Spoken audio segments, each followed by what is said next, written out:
आज हामी यो भिडियोमा फर्स्ट ल अफ थर्मोडायनामिक्सबाट सोध्न सक्ने फाइनल एक्जाममा सोध्न सक्ने टप 10 मोस्ट प्रोबेबल एमसीक्यूजहरु लिएर आएका छौं। हाम्रो क्वेशन नम्बर 1 मा के छ भने एमसीक्यू को in which of the following work done is greatest during the expansion भनेर चारटा अप्सन दिएको छ हामीलाई के आइसोब्यारिक, एडियाब्याटिक, आइसोथर्मल एन्ड आइसोकोरिक प्रोसेस दिएको छ। वर्क डन चाहिँ यो चारटा प्रोसेस मध्ये कुन चाहिँ प्रोसेसमा ग्रेटेस्ट हुन्छ, सबैभन्दा धेर हुन्छ है। ग्रेटेस्ट कुनमा हुन्छ भने आइसोब्यारिक प्रोसेसमा हुन्छ है। In which pressure remains constant, जुन एक्सपान्जनमा अथवा जुन प्रोसेसमा भनौं न प्रोसेसमा प्रेशर कन्स्टेन्ट हुन्छ अनि भोल्युममा चेन्ज आउँछ, त्यसमा के हुन्छ भने P into change in volume work done भनेको। दैट्स व्हाई के हुन्छ आइसोब्यारिक प्रोसेसमा ग्रेटेस्ट हुन्छ के हाम्रो वर्क डन। क्वेशन नम्बर 2 मा के छ भने the internal energy of an ideal gas depends upon temperature, pressure, volume and both A and C भनेर हाम्रो अप्सन्सहरु छ है। इन्टरनल एनर्जी चाहिँ कुनै पनि ग्यासको कुनै पनि सिस्टमको केमा डिपेन्ड गर्छ भनेर हाम्रो क्वेशन हो। It depends upon the temperature. Simply internal energy temperature बढ्यो भने इन्टरनल एनर्जी बढ्छ, टेम्परेचर घट्यो भने इन्टरनल एनर्जी के हुन्छ घट्छ। So internal energy depends upon temperature. Question number 3 मा के छ भने if an inflated tyre burst the air escaping out is cooled because of कुनै पनि एउटा फुलेको टायर छ, त्यो टायर चाहिँ एक्कासी पड्क्यो अरे क्या। त्यो टायर पड्किदाखेरि के भयो भने त्यहाँबाट ग्यास निस्क्यो। ग्यास त्यो जुन ग्यास निस्केको छ त्यो चिसो हुन्छ अरे, इट इज कुल डाउन है। त्यो प्रोसेस के हो भनेर हाम्रो क्वेशन हो। ए मा के छ आइसोथर्मल एक्सपान्सन छ, बी मा आइसोब्यारिक एक्सपान्सन छ, एडियाब्याटिक एक्सपान्सन छ and none of the above भनेर अर्को अप्सन छ।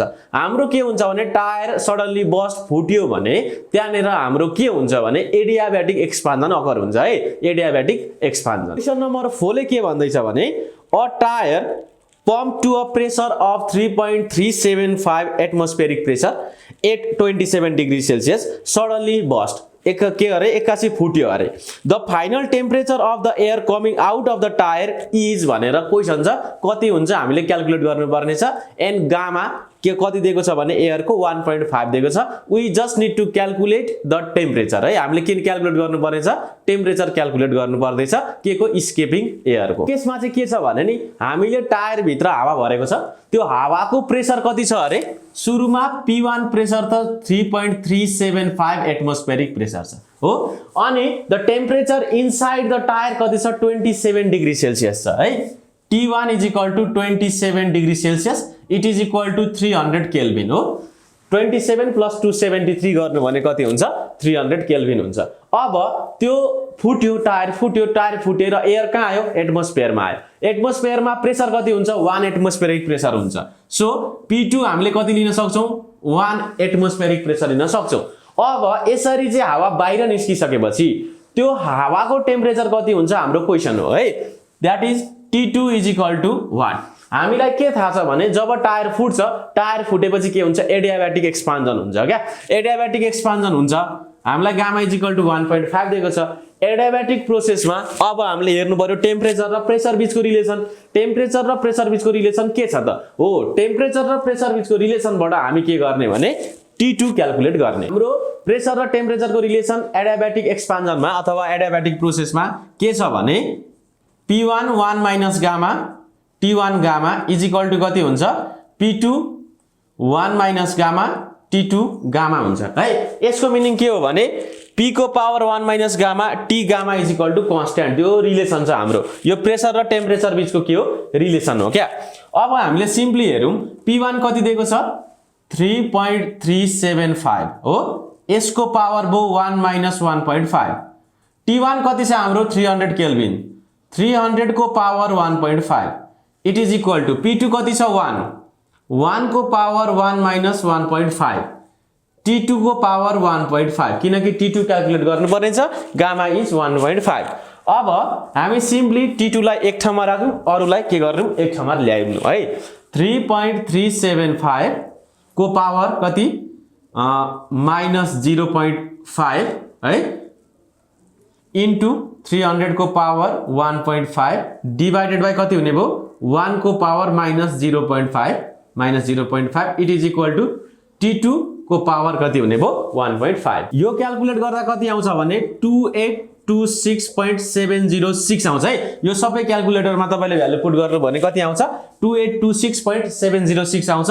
It is equal to T2 को पावर कति भयो 1.5 भयो। अब यहाँ त T2 को पावरमा 1.5 आयो हो। अब यसलाई T2 निकाल्न के गर्न सकिन्छ भने 2826.706 को पावर कति हुन्छ 1 डिवाइडेड बाइ 1.5 हुन्छ हो। यहाँ T2 को पावर 1.5 छ भनेपछि यो यता आउँदा के हुन्छ 1 डिवाइड बाइ 1.5 लेख्न सक्छौं हामी। So it is equal to कति हुन्छ 200 केल्भिन हुन्छ है। कति हुने भयो 200 केल्भिन हुने भयो। अब केल्भिनलाई हामीलाई त अप्सनमा के छ डिग्री सेल्सियसमा छ। सो केल्भिनलाई हामीले केमा लानु पर्यो डिग्री सेल्सियसमा लानु पर्यो। 200 माइनस 273 हुन्छ degree Celsius. So it is equal to minus 73 degree Celsius which is our correct. अब हाम्रो क्वेशन नम्बर 5 मा के छ भने एउटा ग्राफ दिएको छ। ग्राफमा के छ भने an ideal gas undergoes 4 different processes है from the same initial state as shown in the figure. 4 processes are adiabatic, isothermal and isobaric isochoric processes है। के छ भने चारटा प्रोसेस दिएको छ। चारटा प्रोसेसलाई के गरेछ भने ग्राफमा प्लट गरेर देखाएको छ। अनि हामीले छुट्याउनु पर्यो त्यो 1 2 3 4 प्रोसेसेसहरु कुन कुन हो है हामीले छुट्याउनु पर्यो भनेपछि which one is adiabatic भनेर क्वेशन छ। यो चारटा मध्ये एडियाबेटिक चाहिँ कुन हो भनेर हाम्रो क्वेशन हो। अब एडियाबेटिक छुट्याउनको लागि के छ भने नि त्यहाँनिर जुन 2 मा हेर्नु त त्यो 2 छ। 2 मा के छ भने सबैभन्दा धेरै प्रेसरमा डिक्रिमेन्ट आएको छ भनेको कम्ती छ घटेको छ। अब जुनमा प्रेसर सबैभन्दा बढी घट्यो नि भनेको त्यो इनिशियल स्टेटबाट फाइनल स्टेटमा आउँदाखेरि प्रेसरको डिफरेन्स के भयो धेर भयो कुनमा 2 मा है। भनेपछि एडियाबेटिक प्रोसेस कुन रहेछ हाम्रो 2 रहेछ है। Adiabatic process is 2। अब अझै मजाले प्रोसेसेसहरु छुट्याउनको लागि चाहिँ यो क्वेशनहरु अरु ग्राफ बनाएर एडियाबेटिक आइसोकोरिक कुन हो आइसोब्यारिक कुन हो भनेर पनि सोध्न सक्छ है एमसीक्यू मा। त्यो यहाँ चाहिँ अब के सोध्यो भने एडियाबेटिक कुन हो भनेर मात्रै सोध्यो। बट यही ग्राफ दिएर आइसोकोरिक कुन हो आइसोब्यारिक कुन हो आइसोथर्मल कुन हो भनेर पनि सोधिन सक्छ। त्यसको लागि चाहिँ मैले यो पीवी डायग्राम बनाए। पीवी डायग्राममा के छ भने यहाँ हेर्नुस् है यो 1 मा भनेको इनिशियल स्टेट र फाइनल स्टेटमा है। इनिशियल स्टेट र फाइनल स्टेटमा के छ भने भोल्युम सेम छ है। भोल्युमको लाइन हेर्नु त एकै ठाउँ छ भनेपछि यो भोल्युममा कुनै पनि चेन्ज आएन भने दिस इज आइसोकोरिक प्रोसेस है। कुन प्रोसेस हो आइसोकोरिक प्रोसेस हुन्छ। अब यहाँ हेर्नु यहाँनेर प्रेसर सेम छ। प्रेसर एउटै लाइनमा छ फोमा। प्रेसर एउटै लाइनमा छ भने के हुन्छ आइसोब्यारिक प्रोसेस हुन्छ। कुन हुने भयो आइसोब्यारिक प्रोसेस हुने भयो।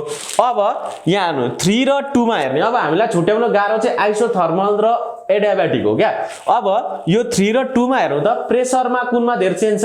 प्रेसरमा चेन्ज भनेको यो 2 मा छ है। एकदमै धेरै घटेको छ प्रेसर 2 मा। अब प्रेसर 3 मा कम्पेरिजन गर्दा 2 र 3 मा प्रेसर यहाँनेर के छ एकदम कम्तीले घटेको छ नि त प्रेसर। सो के हुन्छ भने यो 3 भनेको हाम्रो आइसोथर्मल प्रोसेस हुन्छ जुनमा प्रेसर कम्तीले घट्छ। यो 2 मा के छ एडियाबेटिक हुन्छ जुनमा प्रेसर अलि बढीले घट्छ एडियाबेटिक प्रोसेस। यसरी हामी आइसोथर्मल एडियाबेटिक आइसोकोरिक र आइसोब्यारिक प्रोसेसहरु छुट्याउन सक्छौं। क्वेशन नम्बर 6 मा के भन्दैछ भने यो डायग्राम दिएको छ। यो डायग्रामबाट 1 2 3 क्रमशः कुन कुन प्रोसेस हो भनेर हाम्रो अप्सनमा छ। यहाँ के छ भने question PV diagram for a gas under the different processes are given in the figure. The plots 1 2 and 3 should correspond respectively to भनेको छ। अनि अप्सनमा के दिएको छ भने ए नम्बरमा isobaric isothermal and adiabatic process हामीले लस्करै लेख्नु पर्ने छ। अर्को के छ isobaric adiabatic and isothermal processes adiabatic isothermal and isobaric isothermal isobaric and adiabatic process. यो चारटा अप्सन मध्ये कुन हो रेगुलरली है। अब सुरुमा त 1 2 3 हामीले छुट्याउनु पर्यो है। अहिलेको जस्तो सिम्पली 1 मा के छ प्रेसर कन्स्टेन्ट छ। प्रेसर कन्स्टेन्ट हुने बित्तिकै दिस इज आइसोब्यारिक हो। यो के हो आइसोब्यारिक हो। यो के हो आइसोथर्मल हो। यो कुन हो एडियाबेटिक हो। So our first option A is correct answer. त्यहाँ के लेखेको छ isobaric isothermal and adiabatic respectively हो। हाम्रो first option is correct option. Question number 7 मा के छ भने if a gas is allowed to expand adiabatically against the external pressure. external pressure छ। external pressure मा हामीले कुनै पनि सिस्टमलाई के गर्दियौं भने एक्सपान्ड गर्न छोड्दियौं है against the external pressure। के हुन्छ भने its temperature remains constant option number A, pressure remains constant, there is increase in internal energy, there is decrease in internal energy भन्दैछ है। हामीले एक्सटर्नल प्रेसरको एगेन्स्टमा काम गर्नु पर्यो भने के हुन्छ भने हामीले काम गर्नको लागि इन्टरनल एनर्जी जुन इनिशियल स्टेटमा छ त्यो इन्टरनल एनर्जी के हुन्छ घटिदिन्छ, किनकि we have to do work against the external pressure. So हाम्रो इन्टरनल एनर्जी के हुन्छ घट्छ। Our correct option is D, decrease in internal energy. अब के छ भने क्वेशन नम्बर 8 मा if 15,000 calorie of heat is supplied to a system and 10,000 joule of work is done, what is the increase in internal energy भनेर चारवटा option छ, 2000, 5000, 4300 and the 6000 joule भनेर है। हामीसँग के छ भने कुनै पनि सिस्टममा हामीले 15,000 जूल हिट के गर्यौं भने सप्लाई गर्यौं and it has done work DW कति 10,000 जूल भनेपछि हामीले फर्स्ट ल अफ थर्मोडायनामिक्सले के भन्छ भने dq is equal to dw plus du हो, work done plus change in internal energy. It is 15,000, work done कति छ 10,000 छ, प्लस du चेन्ज कति छ इन्टरनल एनर्जीमा निकाल भन्दैछ। So simply du is equal to कति हुन्छ 15,000 minus 10,000, it is 5,000 joule. So our correct option is B, कति 5,000 जूल। क्वेशन नम्बर 9 ले के भन्दैछ भने what happens in adiabatic process simply है। चारवटा अप्सन छ, भोल्युम रिमेन्स कन्स्टेन्ट है, एडियाबेटिक प्रोसेसमा भोल्युम कन्स्टेन्ट हुँदैन, it is wrong. Pressure remains constant, pressure पनि कन्स्टेन्ट हुँदैन, it is also wrong. Temperature remains constant, के छ एडियाबेटिक प्रोसेसमा टेम्परेचर के हुन्छ चेन्ज हुन्छ हो, हाम्रो आइसोथर्मल प्रोसेसमा मात्रै के हुने हो टेम्परेचर रिमेन्स कन्स्टेन्ट हुने भयो। अब एडियाबेटिकमा हुँदैन, सी पनि रङ भनेपछि ओभियसली डी करेक्ट हो। तर डी मा के भनेको छ the system is insulated from the surrounding हो। एडियाबेटिक प्रोसेसमा सिस्टम र सराउन्डिङ बीच कुनै पनि हिट ट्रान्सफर हुँदैन। So the system is isolated from the surrounding which is our correct option. Question number 10 ले के भन्दैछ भने for isothermal compression of a gas in a closed vessel है, कुनै पनि क्लोज भेसल छ त्यसमा के गर्नु पर्यो आइसोथर्मल कम्प्रेसन गर्नु पर्यो। Work done is 0, question number A मा के छ वर्क डन इज 0 छ। हामीले कम्प्रेस गरेपछि के भयो भने भोल्युममा चेन्ज आयो, भोल्युममा चेन्ज आउने बित्तिकै त्यहाँ there is certain work done है, त्यहाँ के हुन्छ वर्क डन हुन्छ। So option A is wrong.